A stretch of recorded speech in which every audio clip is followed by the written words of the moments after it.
Hello, and thank you for joining me again today on the Finding Hope After Loss podcast. If you're new around here, this is a podcast where we share stories of infertility and pregnancy and infant loss, along with grief and finding hope after going through these heartbreaking events. Today, I'm joined by Amy, who's a mom of 7 children, 5 here on earth and 2 in heaven, and someone whose faith has carried her through unimaginable heartbreak. In this episode, she shares the story of her daughter Maria, the pregnancy complications that changed everything, and what she's learned about navigating grief and finding support from others who truly understand what it's like to go through loss. Hello, everyone. Today I am here with Amy. Amy, do you mind telling us a little about yourself? Hello, I live in Iowa. We have 7 children, 5 on earth and 2 in heaven. And we homeschool. And so I have been doing that ever since the beginning. And my husband and I have been married for 13 years. Do you like homeschooling? We do, and it has like its ups and downs. That I really do like it. It allows for just a lot more family time. And that, especially, I would say, after our losses, has become a lot more important to us. So it's, it, like I said, hard days sometimes, but it's so beneficial. So, Do you mind telling us a little about your last story? yes. So I like to kind of start off with our 5th pregnancy because I kind of, in a way, I feel like it correlates to my losses, and I'll explain that a little bit later. But and our, so all of our pregnancy though, or oh, sorry, excuse me, every time we've conceived, it has, I don't know why, I just have to say it's in God's hands, and He has always just allowed us to get pregnant on the first time every time, which is amazing. So, like I said, 1st through 4th pregnancy all went really well. Our 5th pregnancy, I did have a subchorionic hematoma with that one, and I did bleed at 10 weeks with that baby. And then thankfully I was cleared, it went away and carried on like normal, and that birth and everything went well. And then we had an early miscarriage at 4 weeks in 2025.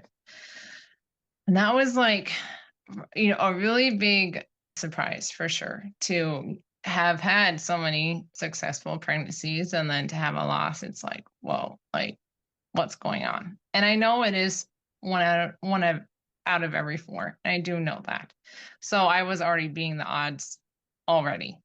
So then this early pregnancy loss, since I've taken so many tests, I took a lot and I got plus and minuses. And so then right away I just said, okay, let me go get my HCG tested. And I did, and it came back in at 15. So then I already kind of knew this baby was not going to make it. But I still held on to hope, of course. And then 2 days later, I started to bleed. And then I just knew, like, that was unfortunately going to be the end.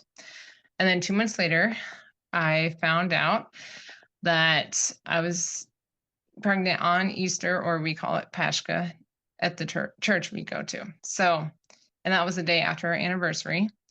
And I was still pretty nervous and I think a lot of people don't realize this, or maybe they would agree or disagree, I don't know. But with my early loss, I was so nervous the whole time with this other pregnancy, because I feel like once you have one loss, no matter how far along you were, you just know it can happen. And so once you know it can happen, it's like you're on a radar the whole time, almost expecting, or hopefully not expecting, but wondering if it's going to happen again.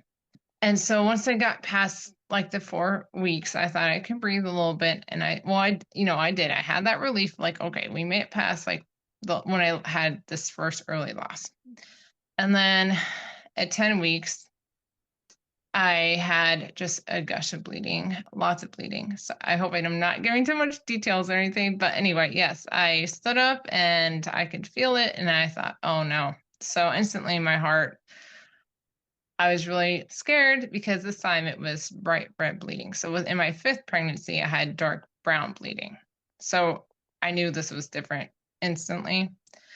Thankfully, got an ultrasound that day, and I saw her, or at that time, I guess I didn't really know. I had a feeling the baby was a girl, but Anyway, I saw her moving right away on the screen. Her heart was beating, and I just said, "Thank you, Jesus." And I was about to cry because, I knew at that point she was, still moving around.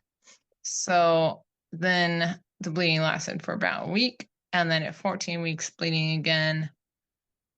And then I think it was during that week of the second round of bleeding is when we found out we had I found out I had two subchorionic hematomas or hemorrhages. And I can't remember if we knew at that point they were on the placenta or not yet.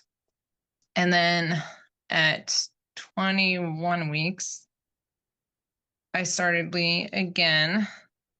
And I want to say at this point, I feel like we did know the hemorrhages were on the placenta. And sorry, I'm just realizing I forgot another detail. So 20-week ultrasound, they told me there's possible fluid around her heart. And at that point, up until this 20-week mark, I was seeing a midwife. The plan was to have home birth with this pregnancy.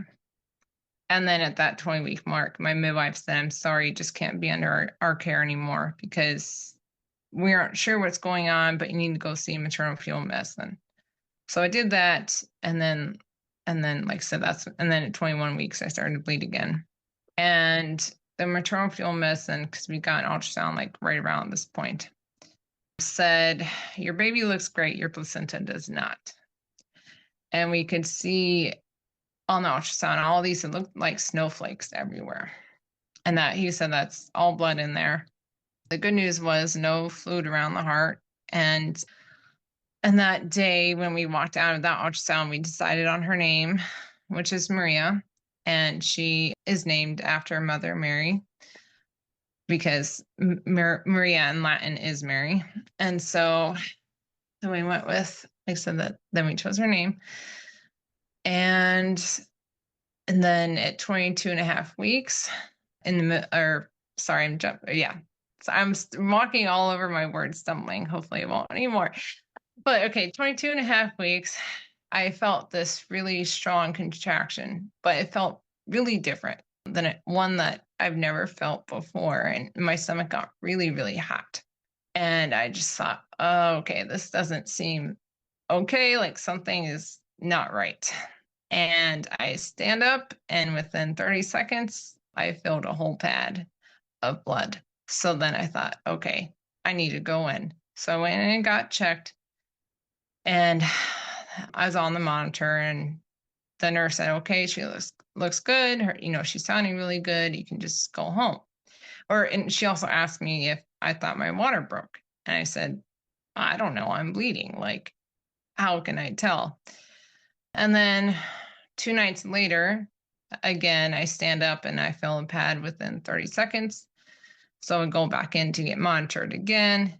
And at this point, the nurse said I can go drive to a hospital that has a NICU and go get an ultrasound that night. And that was an hour away.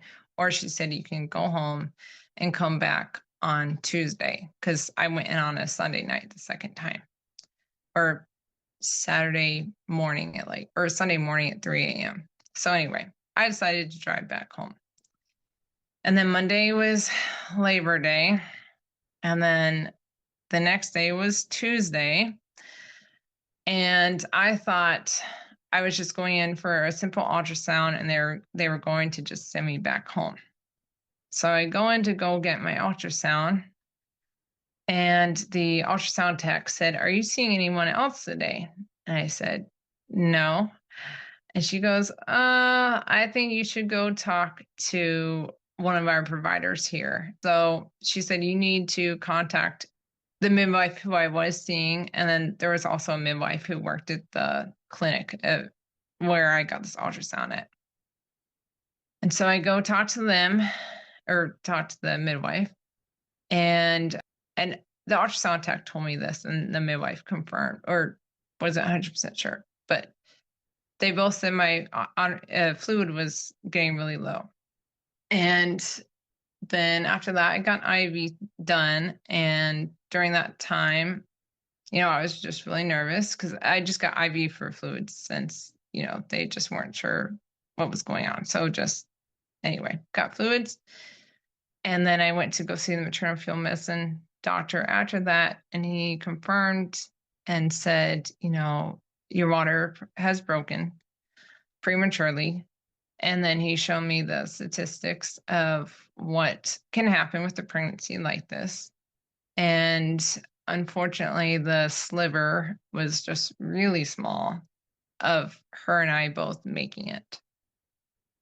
And so I got where the maternal fetal medicine is coming from and where he was getting to, and it broke my heart. So thankfully, he barely had to suggest, but I knew what he was like suggesting as one of my options because he gave me 3 different options. And so just right away, I said, no, we're not going to terminate. And then he said, okay, well, what do you want to do? And I said, I want to be admitted into the hospital today. And thankfully, the hospital is right across the street. But before I found out I was going to the hospital across the street, I originally was going to go to Iowa City because I just thought maybe the chances would be better there. But when the maternal fetal medicine doctor came in and told me we could just go to the hospital across the street, I just said, you know what, let's just do that because it's a lot closer to where our house is. So then I was there for a week, and so I was admitted on 23 weeks. And then our daughter and I fought for 24 weeks and 6 days. And then the doctor that day, and mind you, I had never met any of these OBs until I stepped foot into that hospital at 23 weeks. So anyway, the hospital that day, or the doctor that day, comes in and she tells me, I think we're going to have to do emergency C-section because of what is happening right now. There's just a lot of fluid coming out, and I was starting to have contractions. And at this point, my husband is at home with our other children. So I call him, and we find childcare to come take care of our other kids. And he gets in the car and he drives. And on his way there is when I am back there for the C-section. And so the way that he experienced this birth was over the phone. And so I had to do the C-section by myself, and I've never had a C-section before.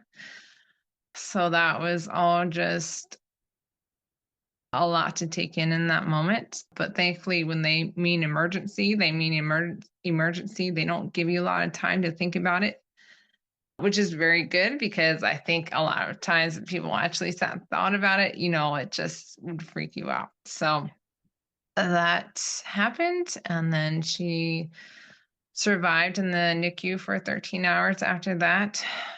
And while she was still in the NICU, we had our priest come in and baptize and chrismate her. And that was the only time that she was okay and not under high alert. So her oxygen levels never really went up past 80 the whole time. And then I just remember the moment when the NICU doctor said, I want her to feel love. And I knew what she meant by that. She wanted her to be in my arms. And so I held her as she passed. And after being on all those drugs from the C-section, it just took me like a good, probably 3 minutes after she passed for it to hit me. And then, I just started crying, and my husband cried right away as she passed. And then, like I said, it was weird. It took me 3 minutes because you're just in this shock of did this really just happen? And unfortunately it did. And then we had a funeral for her about a week and a half later. And she is buried in a cemetery about an hour away from our house. And that is their story. And it's healing for me to share their story. And I think about them every day. But our family and we mention their names every day. I have many shirts, necklaces, or a necklace that has her footprint on it. And weighted bears, weighted, like, just like I said, lots of different ways that we incorporate them into our lives, which I think is just very healing and helpful that we talk about them, and we certainly don't forget them. And that's why also sharing their stories, like I said, it puts their names more out into the world. And so it means a lot. Yeah. Thank you for sharing all of that. Yeah, it's so hard but healing, like to share about them, but it's like it's the only moments we ever had with them. So I think it's so important to share those moments, even if they can be painful at times. Yeah, it's for sure. And just taking the pain and just turning it into purpose means a lot too. And I know at first a lot of people have a hard time being around other pregnant people. And actually a good friend of mine was pregnant at the same time, and so it was a little bit difficult to navigate that. But then now it's just, you realize how much of a miracle every single baby that made it and is okay. Like, and now when I do see other pregnant people, I'm scared for them. And I think, oh no, like, I hope it's not going to happen to them. And so I'm able to look at them like that now and just think, I just, you just really want the best for them and for their baby. And, we certainly wish we could stop loss, that we would, nobody else had experienced this. And I think it's heartbreaking to know that it's going to keep on happening. And I think that also a really big thing I had to take away was that it wasn't, or I don't think it was my fault per se. And well, because nobody would choose this. And now I will get into how the fifth pregnancy, or early miscarriage, and what happened to our daughter Maria, how I think they're all connected. I've been doing something called the Creighton model. I don't know if you're familiar with that or not. No. Okay. No, not So familiar. that is also something that I really want to touch on. The Creighton model has just been so beneficial to me. Long story short, it is a way to track your cycles, and it tracks them by checking your cervical mucus. And just by doing that, you can tell if you're low in certain hormones and what is going on with your body. And from doing this, I also follow up with the NAPRO doctor. And this NAPRO doctor said, I wonder if there was an issue with implantation with our fifth pregnancy, our miscarriage, and what happened with Maria. And she's like the only one that really kind of came up with that suggestion and that idea. And so, as sad as I am, of course, the loss has happened. At the same time, I'm glad that I'm not just kind of blinded again. Like, I just will have no idea what's going on with my body and what's happening. And so the Creighton model and working with the NAPRO doctor really has given me like tools to see what's going on and things that they can help me with, and we can hopefully figure it out together.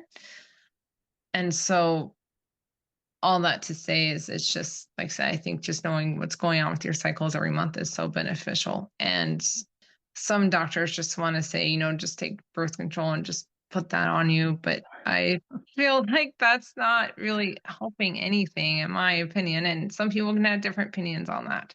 But it's No, like, I'm no, with you actually, on that. I have yeah, PCOS, so they like to throw birth control at me. Like, here, yeah, just use this. I'm like, no, this is a Band-Aid. This doesn't tell you what's wrong. exactly. And so that's um why the Crane model, I think, has just opened my eyes in such a huge way. And even though I say like we've never have had trouble conceiving, which is a huge blessing, but I've been told multiple times now, like if we were to right now, like the chances of a loss would be really high. And so then it also has made me realize that just because a person maybe hasn't had trouble conceiving for a while or in the past or something doesn't mean like later on in the future that they can't, or like they would really struggle holding that pregnancy. And so that's why I think advocating for yourself is also just like so huge, because like I said, I would be lost without this great model right now. And seeing just what my body is doing on its own and knowing that right now the chances of a loss would be high. It's like, oh wow, like we need to fix something. And so that is our goal. Our goal right now is to hopefully figure it out. And had I brought Maria home from the hospital, I would have never had like thought about the Creighton model ever. I would probably wouldn't have done anything. We would have brought her home. I'd be nursing and just keep carrying on and thinking everything is okay, when behind the scenes it's like, actually no, your body is talking to you. The NAPRO doctor said, I probably unfortunately lost Maria because it was my body's way of saying like, we just can't do this. Like it was my body's way of like protecting me too, because if you're, and I know that might be hard for a lot of people to hear or something, but like your body is still trying to protect yourself, if something is not going correctly. And that was hard for me to hear in the office, because obviously I didn't like hearing that, but it is true. Your body's still trying to protect itself too. And I did almost die after my C-section. They thought I was going to need a blood transfusion. And so had I been at home, so one of my options that I didn't touch on also from that moment, the maternal fetal medicine doctor said I could opt to go home and be monitored and just going in, multiple times a week.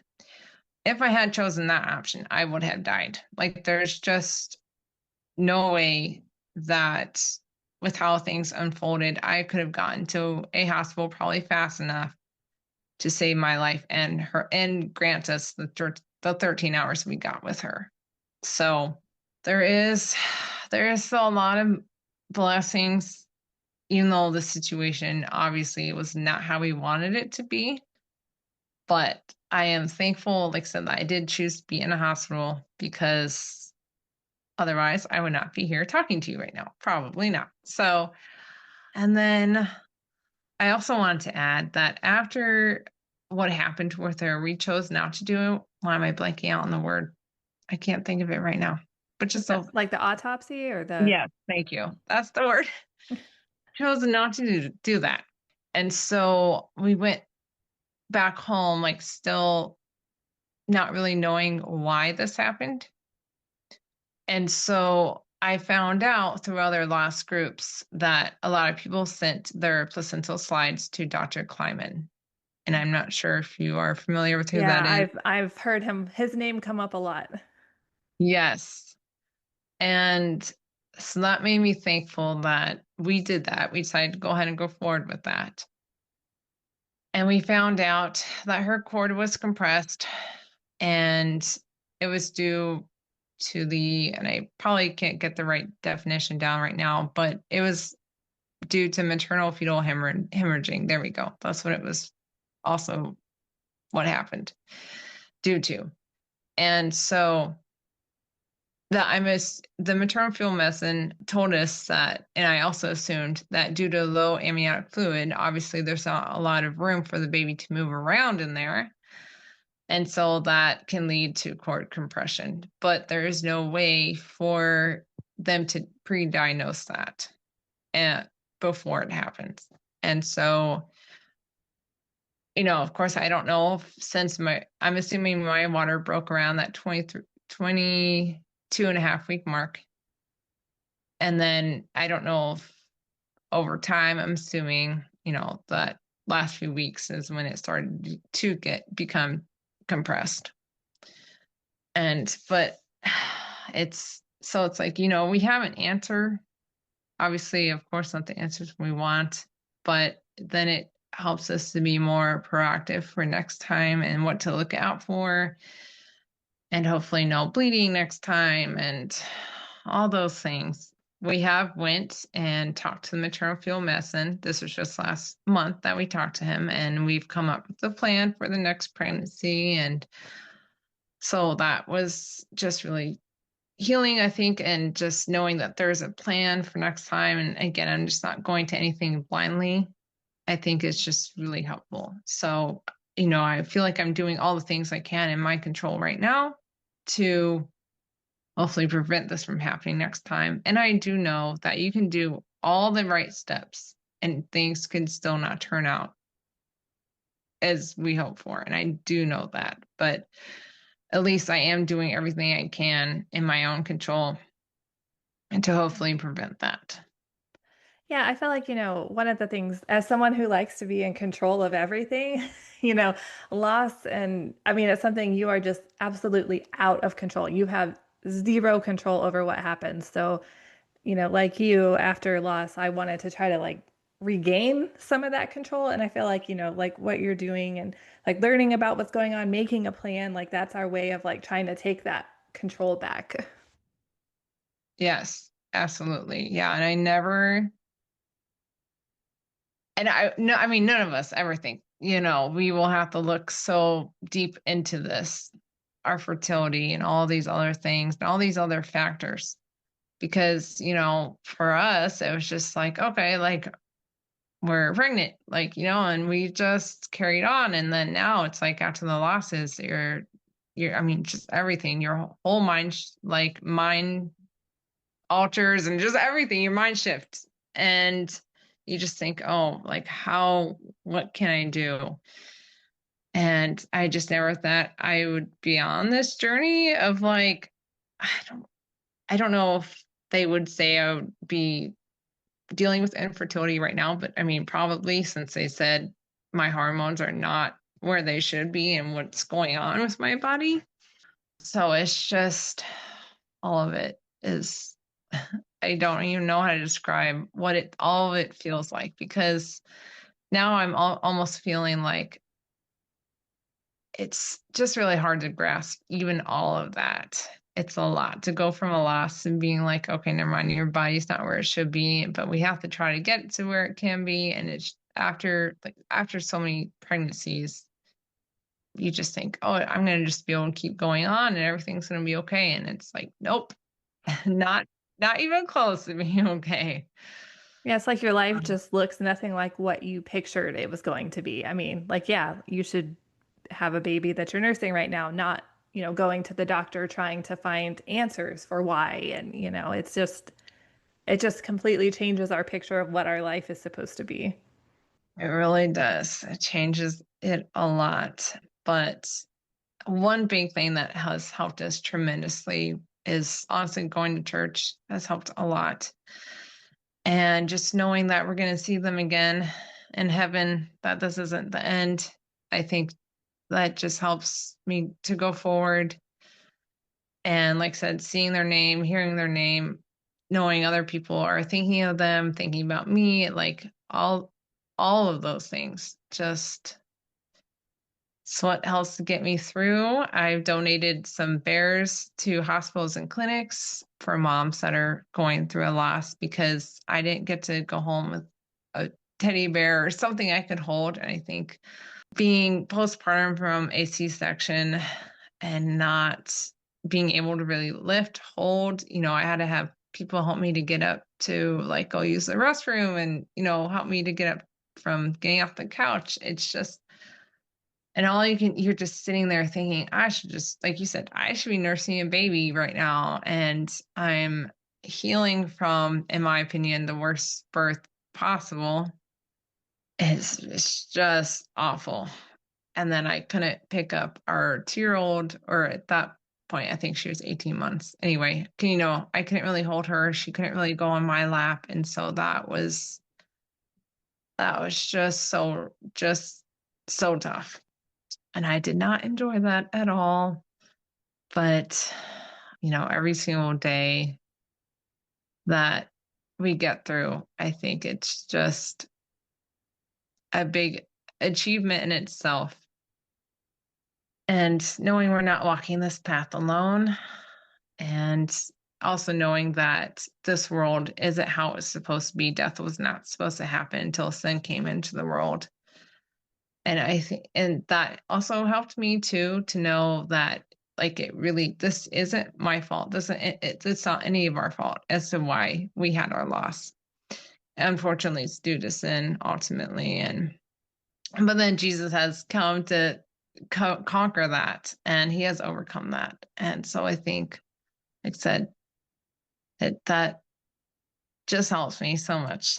And at first, after the funeral, I thought maybe I don't know if I can go back to church for a little while because this is where the funeral was. But then going back the first few weeks, it did. I just realized how healing that was. Well, is there anything else that you'd like to share or add about anything? Yes. So for those who are faced with a diagnosis that their baby won't make it and they still want to choose life and carry on the pregnancy, there is an organization called Be Not Afraid. And this organization will come alongside mothers who, like I said, still want to carry on with the pregnancy. And people, I believe, will come and travel to the delivery rooms to be with the moms. And the moms that will come and be there for these mothers have, I think a lot of them have had similar situations. And so it's just to be supportive of these moms. And I just, I just wanted to say that I am still thankful for the 13 hours that we got. I'm thankful that we did choose to carry on with the pregnancy. I just knew I had to fight for our daughter's life because I just had this hope, and I thought that her and I, we were both going to make it. So it was, like I said, it's a lot to have to go through. But I think honestly, I just have learned any second or moment that you can have. And I know there's, moms on here that have shared, and I believe your story too, that, that moms who have had stillbirths and don't get any time. But it's like, I just want to say that even if you only get the moments inside your baby, like while they're inside, I think are just any moment, any second, any kick, anything. Now I feel like you just hold on to those because it's just so special no matter what. And I would say also maybe to like record your baby's heartbeat because I never did. And I think I would love to go back and hear that. Me too. That's one of Especially, my regrets. I just yeah, didn't know. I know you don't know. And I wish that they would record it for you. Like I feel like now they should go home on the ultrasound. Like if you get to bring pictures home or whatever, they should do a recording for you to put on a DVD or I don't know, whatever they could do. So, Yeah, no, I agree because that's something I really, really wish I had now. yeah, I know. And Yeah, I so, guess all we can do is try to help other people not be in the same situation, right? exactly. Yes. And I know. And maybe, and I would say a lot of moms, I feel like probably want to go back to the moments of when their baby was still with them. And I'm sure we all do because who wouldn't want to? And going like being farther away from the day of when they were with us is also just, I think, looking back, it's really hard. So we're coming up to a year in September, and I'm not looking forward to September really at all. And some of my other kids' birthdays are in September, and so that just makes it's going to be, I think, tough because I don't want to think of their days as like, you know, a sad day or whatever. Obviously, not for them. Like I'm just saying, so there's just a lot of dates in September that I feel like are going to be hard to relive, kind of in a way. It's actually one of our kids' birthdays is on the same day as Maria was born, and so it's That's complicated. trying to see how I'm going to balance that out. But then again, it's whenever I go to the cemetery, sorry, I'm kind of jumping around here, but when I go to the cemetery, there's of course times when I cry, but then I also I just want to stay there because I know that's where her body is. And so I just It's like, I just don't even want to leave. It's like, I just want to out there and sleep there. And so people might think, oh, strange, but I could just stay there all day and not leave. But Um, I know I can't. I'd get in trouble if I slept there overnight, probably. yeah, like, oh, she's here again.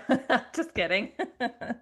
Yeah, no, I get it I though. I mean, it's know. like, we want to just be with them all the time, but at the same time, we have to keep on, especially with other living children at home. Like we can't just stop doing the things that we were doing, it's hard because you kind of want to be simultaneously in two places, but you can't.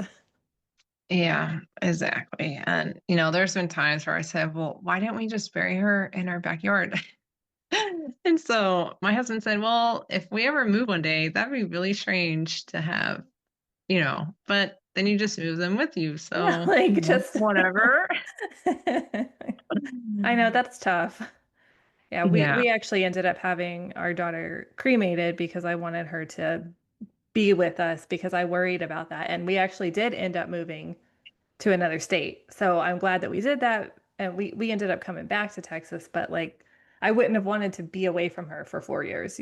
So yeah, it's tough. It's always hard to know like what the right decision is. I know. It really is. Yeah. Because I even brought it up when we were looking into her headstone, and that is another organization. So in Iowa, it's called Sleeping Angels Foundation, and they will cover the cost of headstones and urns, I believe. I think so.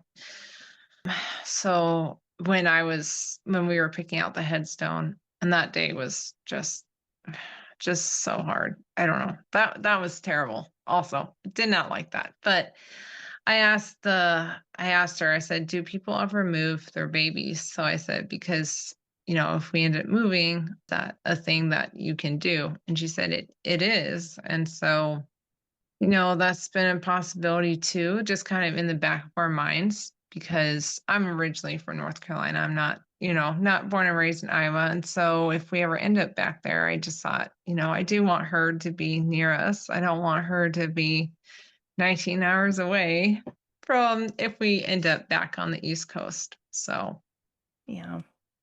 I mean, yeah, it's it's so hard to think about all these things. I mean, we've never done this before, so it's like we just do the best we can. Because what else can you do? exactly. And then you end up thinking about family plots after this, or, like all Yeah, those things you think about after this, because we all know that one day, unfortunately, it will be all of our time one day, but you don't think about it. Before this, we never thought about, well, where are the rest of us going to be buried? right. Yeah, it brings up all sorts of other questions. You're like, now I'm rethinking a lot of things or thinking about things I never thought I'd be thinking about at this point, or, yeah, it changes us so much. It does. And you just appreciate every day you have, I think, even more. And then the time with for those who do have other living children. And my heart does go out, to the moms who have their losses, their first loss too, or have had multiple losses. And so I'm saying, and I only got like a little sliver of that. And I say that because after a week and a half, I think after Maria passed, my husband's cousin took our kids for a few days. And that was I mean, just waking up to the silence was horrific. And so again, like I said, I'm not fully into the like knowing exactly what it'd be like, but I feel like I got a little taste of it. And it's just, yeah, I think all around though, it is just so hard, no matter what, whether it's your first, second, third, in our situation, our sixth and seventh loss. I mean, it's just terrible. And I hope no other mom, or I mean, I feel, I don't know if the world sometimes looks at us and says, well, maybe you shouldn't feel as sad, or maybe you shouldn't grieve as much because you have these other living children. And it's like, well, and I'm so thankful to God for all of them, but we are so deeply grieving our losses that we have, because we don't get to see them, grow up. And so that's very difficult. But yes, still but thankful, for all of them for sure. And I hope anybody out there that is hoping for, another healthy pregnancy and baby, I sure hope that they will be able to have that chance and have that baby and bring a baby home. So, Well, thank you so much for coming on today and sharing your story with us. yes, thank you. I hope it wasn't too long, but I just sometimes feel like the details can hopefully help other moms too that are going through this because I just want to give them all the information that I have and all the information I have learned. And it just I just hope it can really help another mom. So that is why I hope I didn't overshare, and maybe I did, but again, I No. just hope I can. Oh, good. I hope it can help, like I said, any mom out there too. And if they have other questions or something, I'd like to be able to somebody to be able to reach out to me if they like to. Because honestly, through other lost moms, that's how I found out, like I said, Dr. Kleiman's information.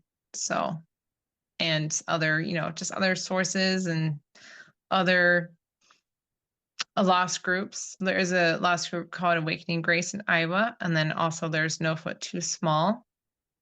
And then of course your traveling skirt, which is fantastic that goes around and what you're doing. And then I know you had on Brittany from Loving Lily Foundation as well. So I just, want to get all their names out there and know and tell other lost parents that these groups are for anyone all over. It's not just the two that are named in Iowa. It's not just for people who live in Iowa. It's for, people from all around the world.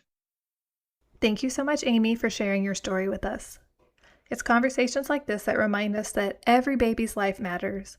Every family's grief deserves to be acknowledged, and that hope can exist alongside heartbreak. If this episode resonated with you, please consider following or leaving a review on Apple or Spotify. It's one of the best ways to help other parents who are navigating infertility and loss to discover these conversations. Thank you so much for tuning in, and remember, we are all in this together.